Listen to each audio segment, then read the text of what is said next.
আচ্ছা দেখো, এই ম্যাথটা সবাই হয়তো পারবা। এর উত্তর যে কত হবে সেটা অনেকে পারবা, যে 3.6 গুণ 10⁶ জুল। কিন্তু কিভাবে আসে সেটা হয়তো অনেকেই পারবা না। তো দেখো কীভাবে বের করতে হবে। তো তোমরা কি জানো যে 1 কিলোওয়াট আওয়ার সমান সমান হচ্ছে তোমার 1000 ওয়াট আওয়ার? অনেকেরই হয়তো জানা আছে, তো ভালো কথা।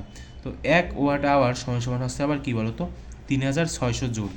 তো ভালো কথা, 3600 জুল। এখন এগুলো দিয়ে আমরা কী করব, যেহেতু 1 কিলোওয়াট আওয়ার সমান সমান হচ্ছে তোমার 1000 ওয়াট আওয়ার না, অর্থাৎ এখন কিন্তু আমরা লিখতে পারি, কি লিখতে পারি, যে 1000 ওয়াট আওয়ার সমান সমান হচ্ছে তোমার 3600,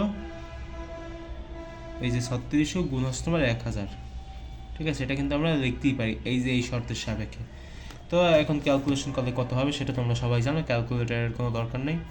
এটা হবে আমাদের উত্তর। অনেকে হয়তো মুখস্থই লিখো, আমিও ছোটোবেলায় লিখতাম মুখস্থ, কিন্তু পরবর্তীতে শেখার পর এখনও আমি মুখস্থই লিখি। আসলে এটা হচ্ছে তোমার শেখার কাজ, ঠিক আছে।